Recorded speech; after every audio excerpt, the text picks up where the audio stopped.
6। आज हम लोग चैप्टर पढ़ेंगे क्लास 6 आपका, और ये है पश्चाताप। चैप्टर 15 है पश्चाताप। रमन लाल को स्कूल जाना कुनैन खाने या मछली का तेल पीने से कम अप्रिय न था। वह सैलानी आवारा घुमक्कड़ युवक था। कभी अमरूद के बागों की ओर निकल जाता और कभी और अमरूदों के साथ माली की गालियाँ भी बड़े शौक से खाता। तो यहाँ शौक लिखा है, औ का मात्रा लगाइएगा, शौक डबल पाई ऊपर होगा। उनके पिता ठाकुर रतन सिंह अपने कस्बे के डाक खाने में मुंशी थे। अफसरों ने उन्हें अपने गांव का डाक खाना बड़ी दौड़ धूप करने पर दिया था। लेकिन रतन सिंह जिन इरादों से यहाँ आए थे उनमें से एक भी पूरा न हुआ। उल्टी हानि यह हुई कि दूसरे गांवों में जो भाजी साग उपले ईंधन मुफ्त मिल जाते थे वहाँ बंद हो गए। यहाँ तो सबके साथ संबंध थे, कोई क्या देता। इस दुरावस्था में उन्हें मदन लाल की हथलपकियाँ बहुत अकर थी। तो यहाँ इतने से शब्दों का हम शब्दार्थ पहले बच्चों देख लेते हैं। कुनैन, तो कुनैन कुनाइन होता है, एक प्रकार की औषधि है जो मलेरिया के बुखार में पिलाया जाता है। फिर इसके बाद है आपका सैलानी। सैलानी का मतलब सैर करने वाला। आवारा निकम्मा, घुमक्कड़ का मतलब घूम कर जीवन बिताने वाला। फिर इसका मतलब होता है शौक। तो शौक का मतलब जो चीज़ हमें शौक यानी अच्छा लगना। तो वो गालियाँ भी अच्छे से खाता था, मीन्स उसका ये हैबिट थी, शौक अच्छा लगना। फिर उसके बाद है यहाँ आपका उसके पिता ठाकुर रतन सिंह, यानी इस शब्द में है यहाँ दुरावस्था शब्द है, यहाँ देख लीजिए, सॉरी, हाँ, दुरावस्था का मतलब बुरी हालत। और उसके बाद यहाँ पर है हथलपकियाँ, ये है दुरावस्था और बुरी हालत। हथलपकियाँ हाथ से लपक लेने की क्रिया हुई। और फिर उसके बाद है ये आपका अगला पैराग्राफ, अखरना का मतलब कष्ट देना। तो रमन लाल अपने शौक पूरे करने के लिए दिन रात में द्वंद्व समास है, जहाँ दोनों शब्द प्रधान हो या एक दूसरे के विलोम हो वहाँ द्वंद्व समास होता है। फिर इसके बाद है आपका कि रमन लाल अपने शौक पूरे करने के लिए दिन रात रुपए चुराने की ताक झांक में रहता। आखिरकार एक दिन, आखिरकार का चलिए अभी अर्थ आपको शब्दार्थ बाद में बताते हैं। बिल्ली के भागो छीका ही टूट ही गया। जगत सिंह, यहाँ रतन सिंह रहेगा। रतन सिंह दोपहर को डाक खाने से चले तो एक बीमा रजिस्ट्री जेब में डाल ली। कौन जाने कोई डाकिया शरारत कर जाए, किंतु घर आए तो लिफाफे को अचकन की जेब से निकालने की सुध न रही। मदन लाल तो ताक लगाए हुए था ही, पैसों के लोभ में जेब टटोली तो लिफाफा मिल गया। उस पर अनेक रुपयों के टिकट लगे थे। वह कई बार टिकट चुरा चुका था और आधे दामों में बेच भी चुका था। झट लिफाफा उड़ा लिया। यदि उसे मालूम होता कि उसमें नोट हैं तो वह कदाचित न फाड़ता। लेकिन जब उसने लिफाफा फाड़ डाला और उसमें से नोट निकल पड़े तो वह बड़े संकट में पड़ गया। उसकी दशा उस शिकारी सी हो गई जो चिड़ियों का शिकार करने जाए और अनजाने में किसी आदमी को निशाना लगा दे। उसके मन में पश्चाताप था, लज्जा थी, दुख था और उस पर भूल का दंड सहने की शक्ति न थी। उसी दिन शाम को वह मुंबई चल दिया। दूसरे दिन मुंशी रतन सिंह पर मुकदमा दायर हो गया। तो इस तरह से बच्चों हमने चैप्टर पढ़ा। अब इसका आप शब्दार्थ देख लीजिए। पूरे चैप्टर का इस केवल पेज नंबर 82 का हम शब्दार्थ बता रहे हैं, बाकी अगले वीडियो में है। और जितना हम बता रहे हैं बच्चों उतना आप पूरा अपने नोटबुक में ज़रूर लिख लीजिएगा। तो कुनैन का अर्थ है कुनैन, जो एक प्रकार का औषधि है। फिर उसके बाद है, और वीडियो को थोड़ा सा आप आगे पीछे बढ़ा करके देखेंगे तो पूरा आपको अच्छे से दिख जाएगा, मुझे पूरा विश्वास है। सैलानी सैर करने वाला और आवारा निकम्मा, ये घुमक्कड़ घूम कर जीवन बिताने वाला। शौक का मतलब हमने बताया अच्छा लगना। दुरावस्था बुरी हालत। हथलपकियाँ का मतलब है हाथ से लपक लेने की क्रिया। दिन रात में द्वंद्व समास है, दिन और रात। आखिरकार का मतलब हुआ अंतिम समय में। बिल्ली के भाग छींका टूटना, अचानक कोई काम बन जाना। शरारत दुष्टता, लिफाफा कागज का चौकोर थैली या हम खोल कह सकते हैं। अचकन लंबा बंद गले का कोट होता है। शुद्ध माने याद, ताक लगाना, अवसर का इंतजार करना या बहुत परेशान रहना भी कहीं कहीं होता है। लोभ माने लालच, कदाचित माने शायद या किसी। संकट का मतलब आफत होता है, विपत्ति। पश्चाताप, पछतावा। और ये लज्जा का मतलब होता है शर्म। सहन का मतलब हुआ बर्दाश्त। गबन किसी की रकम खा जाना गबन कहलाता है। और मुकदमा का मतलब होता है दावा, नालिश, अभियोग। और दायर का मतलब होता है पेश किया गया या प्रचलित। अब इसके बाद इस चैप्टर से बच्चों हमने कुछ प्रश्न बनाए हैं, आप इसको नोट कर लीजिएगा। ये है क्वेश्चन नंबर 1 से लेकर 10 तक आप ही की पैसेज का। ये केवल 82 पेज नंबर का है। प्रश्न आप लोग नोट करके उत्तर आपको अपने से लिखना है। अगर आपने चैप्टर पढ़ा है, नहीं जो आएगा तो आप कमेंट बॉक्स में ज़रूर बताइएगा। तो रमन लाल कैसा लड़का था, आपको बताना है कैसा लड़का था। दूसरा प्रश्न है, माली की गालियाँ कौन खाता था, तो रमन के पिता का नाम क्या था, ये तीसरा प्रश्न है। और फिर इसके बाद है आपका नेक्स्ट प्रश्न, रमन के पिता का नाम क्या था, तो ये आपको बताना है। फिर अगला प्रश्न है 4 नंबर का, ठाकुर रतन सिंह कहाँ नौकरी करते थे, तो आपको लिखना है कहाँ करते थे। किसकी हथलपकियाँ किसको अखरती थी, यहाँ डबल क्वेश्चन है, किसकी हथलपकियाँ और किसको अखरती थी। और फिर यहाँ रमन लाल रुपए क्यों चुराता था, ये अगला प्रश्न हो गया। तो 7 नंबर का प्रश्न है, रतन सिंह लिफाफा कहाँ भूल गए। 8वां नंबर है ये आपका, रमन लाल शाम को कहाँ चला गया, तो आपको बताना है लिफाफा फाड़ने पर रमन की दशा कैसी हो गई। फिर रतन सिंह पर किसका मुकदमा दायर हुआ। तो यहाँ हम एक बार आपको मौखिक रूप से उत्तर बता दे रहे हैं कि रमन लाल कैसा लड़का था, तो रमन लाल सैलानी, आवारा और घुमक्कड़ लड़का था। दूसरा प्रश्न है आपका कि माली की गालियाँ कौन खाता था, तो माली की गालियाँ रमन लाल खाता था। फिर उसके बाद है रमन के पिता का नाम क्या था, तो रमन के पिता का नाम ठाकुर रतन सिंह था।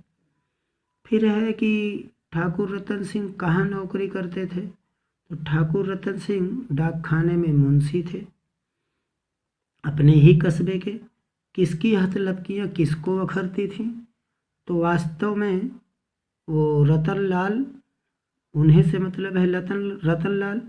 तो मदन लाल की लपकियाँ बहुत अखरती थी किसको, रतन सिंह को। ठीक है, तो यहाँ पर मदन लाल की हथलपकियाँ किसको अखरती थी, ठाकुर रतन सिंह को। फिर है रतन सिंह लिफाफा कहाँ ये है रमन लाल रुपए क्यों चुराता था, तो रमन लाल रुपए क्यों चुराता था, तो रमन लाल जो है वो रुपए अपना चुराता था शौक पूरे करने के लिए। ठीक है, क्यों चुराता था वो, शौक पूरे करने के लिए। और फिर है रतन सिंह लिफाफा कहाँ भूल गए, तो अचकन की जेब में लिफाफा भूल गए। फिर रतन सिंह लिफाफा ये हो गया। रमन लाल शाम को कहाँ चला गया, तो रमन लाल शाम को मुंबई चला गया, पैसा चुराने के बाद मुंबई भाग गया था। लिफाफा फाड़ने पर रमन की दशा कैसी हो गई, तो लिफाफा जब उसने फाड़ा, यानी उसमें रुपए थे, तो रुपए जब उसने उसको फाड़ा तो उसकी दशा शिकारी जैसी हो गई थी, तो रमन की दशा शिकारी जैसी हो गई। और फिर उसके बाद वो भी अगर पूछा जाएगा कि कैसे शिकारी सी हो गई, तो जो चिड़ियों का शिकार करने जाए और अनजाने में चिड़ियों की जगह आदमी को निशाना लगा दे, तो हम इसको उत्तर लिख सकते हैं कि रमन लाल जो है वो लिफाफा फाड़ने पर रमन की दशा उस शिकारी जैसी हो गई जो चिड़ियों का शिकार करने के बजाय अनजाने में किसी आदमी को मार दे, निशाना लगा दे। लास्ट प्रश्न है इसका, रतन सिंह पर किसका मुकदमा दायर हुआ? तो रतन सिंह पर गबन का मुकदमा दायर हुआ। तो बस आज का लिए इतना ही बच्चों। Thank you class. और इसके साथ ही साथ आपसे निवेदन है कि अगर कोई दिक्कत आती है तो आप कमेंट बॉक्स में ज़रूर किया करें। चैनल को आप सब्सक्राइब कर लीजिए ताकि जब भी हम वीडियो डालेंगे तो आप में पहुंच जाए। Thank you class. Good morning class 7। आज हम लोग पढ़ेंगे चैप्टर 15 पर्यावरण। ये है आपका चैप्टर 15 और ये है नाम पर्यावरण। तो हम चैप्टर शुरू करते हैं। पर्यावरण का अर्थ है हमारे चारों ओर भौतिक वस्तुओं का घेरा। पर्यावरण में कई वस्तुएं आ जाती हैं, जैसे हमारे चारों ओर वायु का घेरा, भूमि, पानी, पेड़ पौधे, सूर्य का ताप आदि। और पर्यावरण का सीधा संबंध हमारे स्वास्थ्य से है।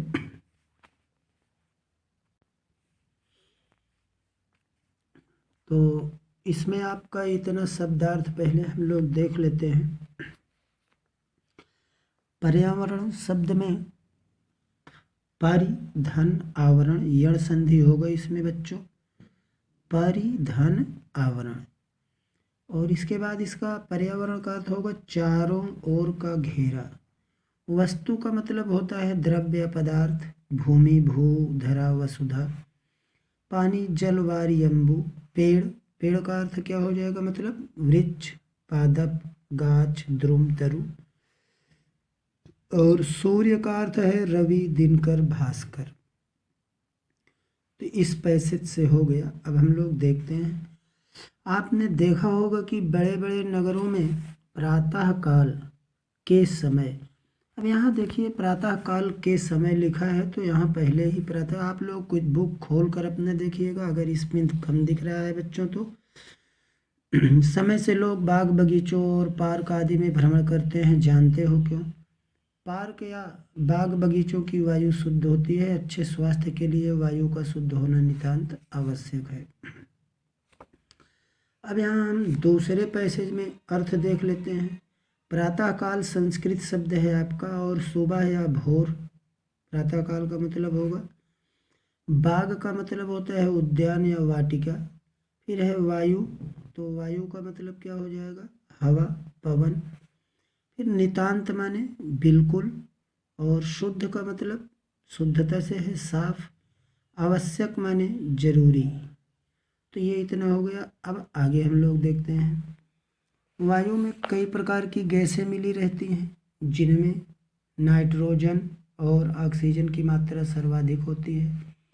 अशुद्ध वायु में कार्बन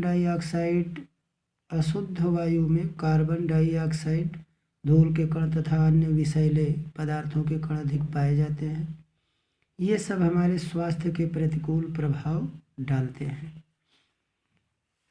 जब हम सांस लेते हैं तो ऑक्सीजन हमारे फेफड़ों में जाती है, रक्त को शुद्ध करने का काम करती है, और रक्त की गंदगी कार्बन डाइऑक्साइड के रूप में बाहर निकलती है। यदि वायु में ऑक्सीजन की मात्रा कम होगी तो वह रक्त को शुद्ध ठीक से नहीं कर पाएगी, तथा हमें फेफड़ों की अनेक बीमारियां हो जाएंगी।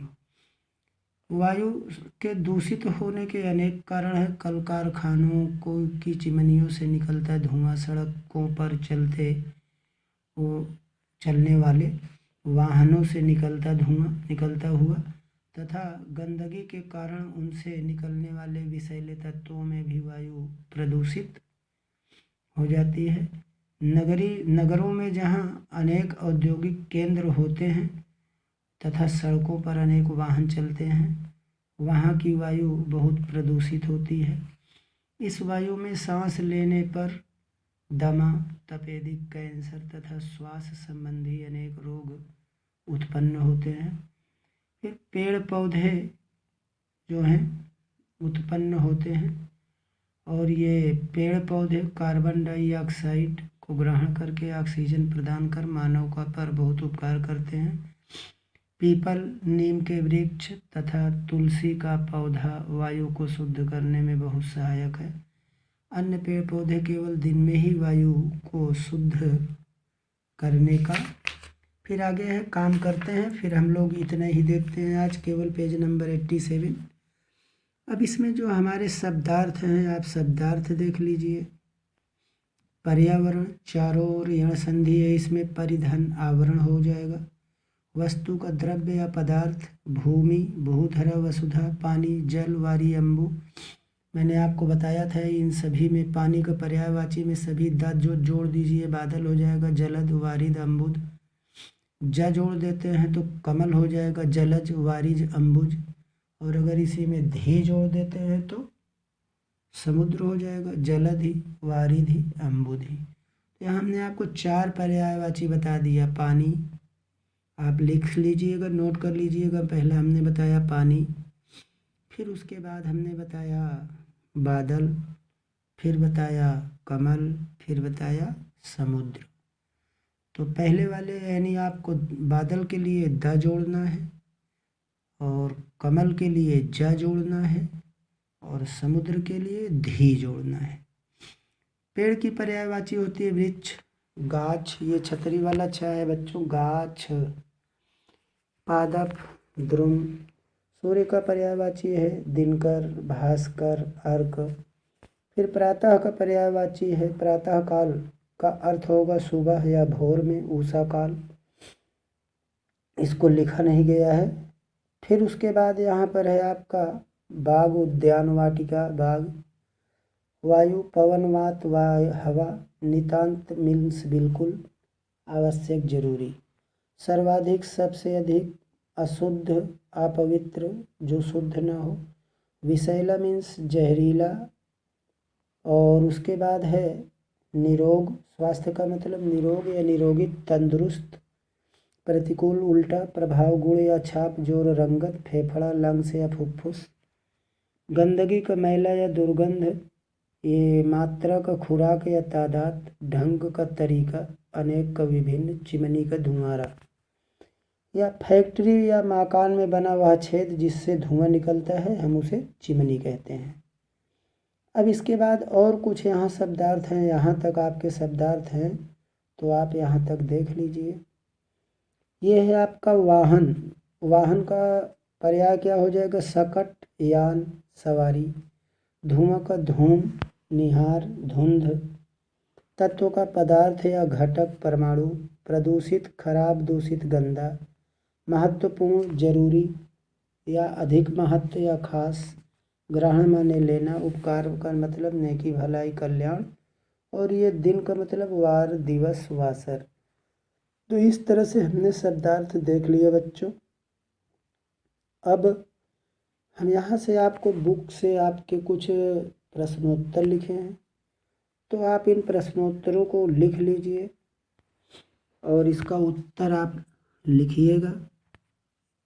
और अगर आंसर नहीं आता है तो आप आंसर भी, अगर मैं मान लीजिए बता देता हूँ तो आंसर आप मत लिखिए, केवल प्रश्न आप लिखिए। पहला है पर्यावरण का क्या अर्थ है, तो आपको बताना है पर्यावरण का क्या अर्थ है।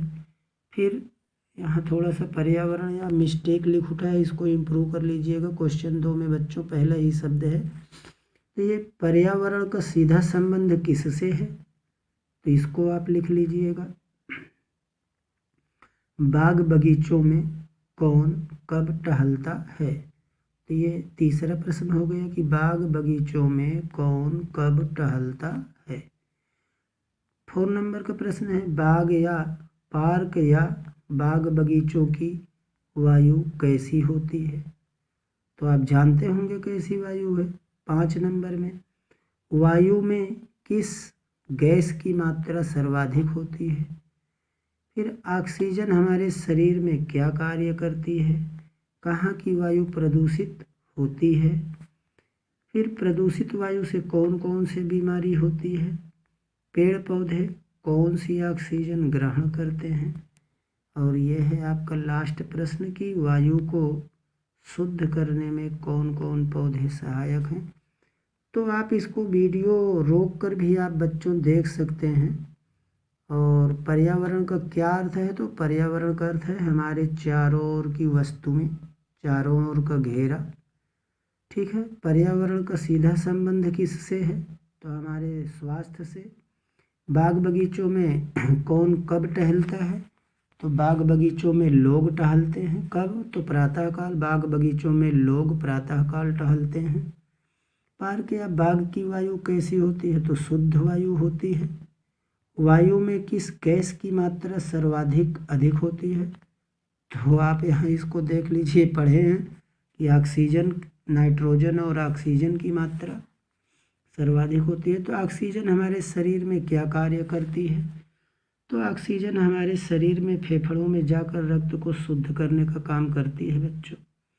कहाँ की वायु प्रदूषित होती है, तो कहाँ की वायु प्रदूषित होती है,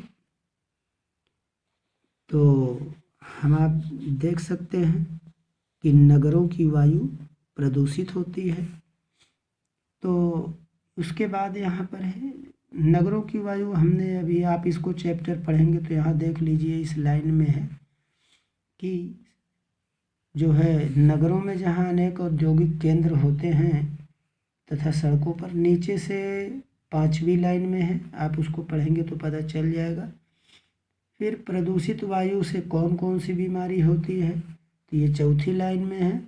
प्रदूषित वायु से सांस लेने में दमा, तपेदिक, कैंसर, श्वास संबंधी रोग होते हैं। फिर ये पेड़ पौधे कौन सी ऑक्सीजन ग्रहण करते हैं, तो पेड़ पौधे कार्बन डाइऑक्साइड ग्रहण करते हैं।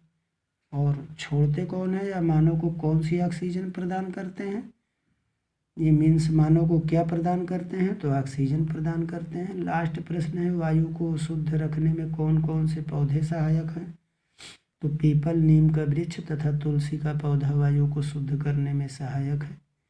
इस तरह से हमने बच्चों ये चैप्टर आपका कंप्लीट हुआ और शब्दार्थ भी हो गया। तो ठीक है बच्चों, थैंक यू क्लास। अगर कोई प्रॉब्लम है तो कमेंट बॉक्स में आप आ सकते हैं। Good night. Good morning class 10। आज हम लोग कृतिका में जो है हिंदी पूरक पुस्तक कमलेश्वर चैप्टर 2 पढ़ने चल रहे हैं। ये है चैप्टर 2 आपका, ये है कमलेश्वर। तो इनका जन्म और मृत्यु आप लर्न रख लीजिएगा। यहाँ पे आप देख लीजिए, यहाँ है आपका 3 2 7, तो आप लर्न कर लीजिए 3 2 7। तो वैसे 3 2 5 होता है, लेकिन आप 3 2 7 याद रखिए। यानी 32 में इनका जन्म हुआ, 2007 में दिल का दौरा पड़ने से इन मृत्यु, जन्म मैनपुरी। इनके बारे में थोड़ा सा बच्चों और आप जान लीजिए, आप इसको नोट कर लीजिए। कमलेश्वर का मूल नाम कमलेश्वर प्रसाद सक्सेना। आपका प्रश्न यहाँ से बन जाएगा कमलेश्वर का पूरा नाम क्या था, तो कमलेश्वर प्रसाद सक्सेना। और यहाँ इन्होंने 100 फिल्मों में पटकथा लिखा, 12 उपन्यास, 17 कहानी। 2005 में इन्हें पद्म भूषण भी मिला था। और यहाँ जो रचनाएं में लिखा है, कितने पाकिस्तान उपन्यास है, तो 2003 में इस उपन्यास पर इनको साहित्य अकादमी पुरस्कार मिला था। कब मिला था, 2003 में। इनकी रचनाएं आप देख लीजिए, राजा निर्बंसिया, खोई हुई दिशाएं, 16 छतों वाला घर, जिंदा मुर्दे, कहानी संग्रह है जिंदा मुर्दे ये। और अब ये जो यहाँ से है आपका उपन्यास, वही बात, आगामी अतीत, डाक मंगला, काली आंधी और कितने पाकिस्तान। तो कितने पाकिस्तान हमने आपको बताया यहाँ, ये इस उपन्यास पर 2003 में साहित्यिक अकादमी पुरस्कार मिला था। और ये भारत पाकिस्तान के बंटवारे पर लिखा गया उपन्यास है। यहाँ आप एक चीज़ और देख लें कि सारिका, दैनिक जागरण, दैनिक भास्कर, इन्होंने इस पत्रिकाओं का संपादन किया था। आप एक पत्रिका इसमें और जोड़ लीजिएगा, नई कहानी। तो ये इतना इनके जीवन परिचय में हो गया। अब हम लोग इसके बाद पढ़ते हैं इनका जॉर्ज पंचम की नाक। तो ये है जॉर्ज पंचम की नाक। प्रस्तुत पाठ में कमलेश्वर ने जॉर्ज पंचम की नाक पर व्यंग किया है, तो ये आपका क्या हो गया, व्यंग है। नाक किसका प्रतीक है, तो नाक सम्मान का प्रतीक है। जॉर्ज की नाक कटना अपमान था। नाक काटना जहाँ ब्रिटिश साम्राज्य की प्रतिष्ठा की धूल जो है में मिलाने का द्योतक है, वहीं ये भारत के लिए खतरा भी है। तो यहाँ हम लोग चैप्टर शुरू करते हैं। यह बात उस समय की है जब इंग्लैंड की रानी एलिजाबेथ द्वितीय अपने पति के साथ हिंदुस्तान पधारने वाली थी। पधारना मतलब पदार्पण करना, सम्मिलित होना या पहुंचना। अखबारों में उनकी चर्चा हो रही थी। रोज लंदन के अखबारों से खबरें आ रही थी कि शाही दौरे के लिए कैसी तैयारियां की जाएं। तो आप इसको पढ़ लीजिएगा, हम केवल आपको शब्द का अर्थ बता रहे हैं। जासूस का मतलब गुप्तचर हो गया। कतरन का मतलब हो गया छोटे बड़े टुकड़े जो होते हैं, वो हो गया। फिर इसके बाद यहाँ आप देख लीजिए है रानी एलिजाबेथ का जन्म पत्री भी छपी। तो ये है आपका कारनामा। प्रशंसनीय कार्य को हम कारनामा कहते हैं। फिर इसके बाद है शब्द में ये आपका सनसनी, तो स्तब्ध सनसनी का मतलब हो गया। फिर है तहलका माने उत्पात, खलबली, जैसे तहलका मचा दिया उसने। फिर इसके बाद है आपका जान हथेली पर लेकर लड़ना, परेशानी उठाना। फिर उसके बाद है यहाँ आपका रहमत, तो रहमत माने दया। ये है आपका बेसाख्ता, तो बेसाख्ता का मतलब है सहसा या एकाएक। फिर है यहाँ आपका अगला ये है कारनामा, तो कारनामा का हो गया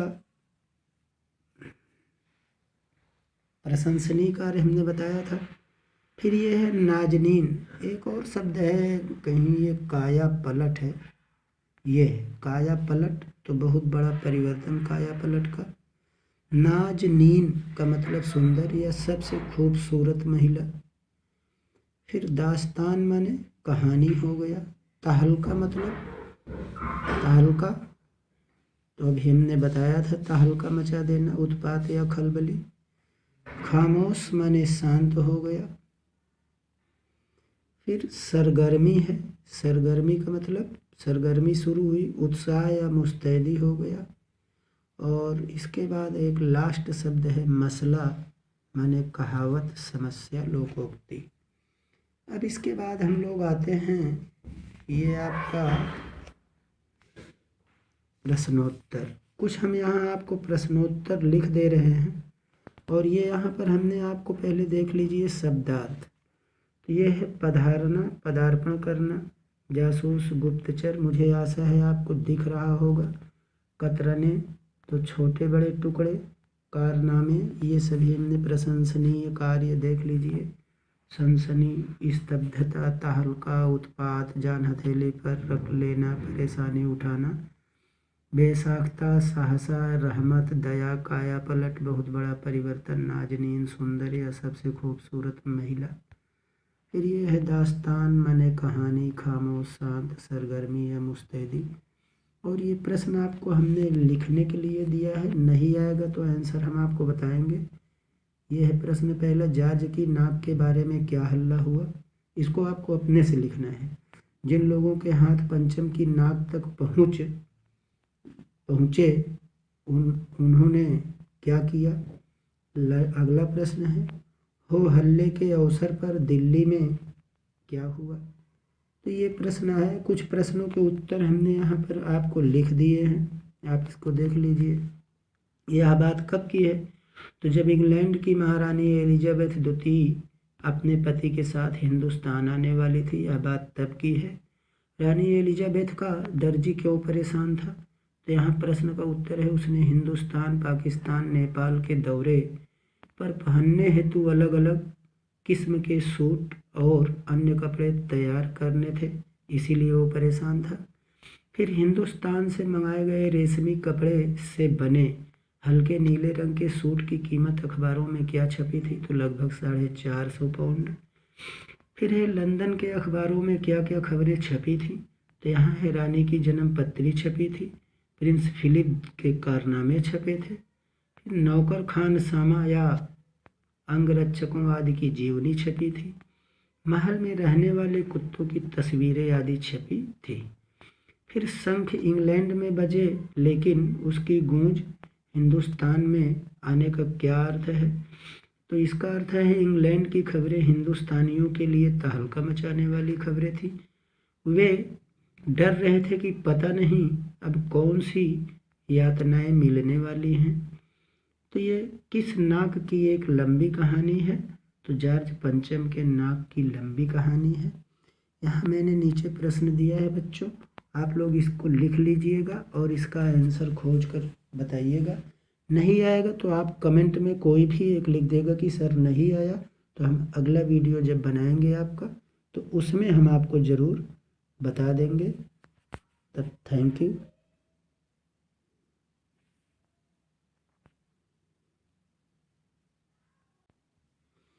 और यहाँ एक कंप्लेन है बच्चों की, आप लोग कभी भी जो है ये नहीं बताते हो कि हाँ इसमें आप में क्या सीखा क्या नहीं सीखा, कोई कमी रह गई मेरे वीडियो में कि नहीं रह गई, ये चीज़ आप ज़रूर बता दिया करें। फिलहाल यहाँ आज के चैप्टर में हमने ये इतना कंप्लीट किया बच्चों, और थैंक यू। वीडियो लाइक कर दिया करें और थोड़ा अपने और मित्रों में कंपटीशन की हिंदी में इसमें पढ़ाता हूँ, तो उसमें हमने वर्ण नाम से 2 पार्ट और संधि नाम से फर्स्ट पार्ट डाला है। जो आपके ऐसे साथी हों कि हाँ कंपटीशन की हिंदी पढ़ना चाहते हों, तो आप उनको बोल दीजिए मेरा ये चैनल सब्सक्राइब कर लें। Thank you class.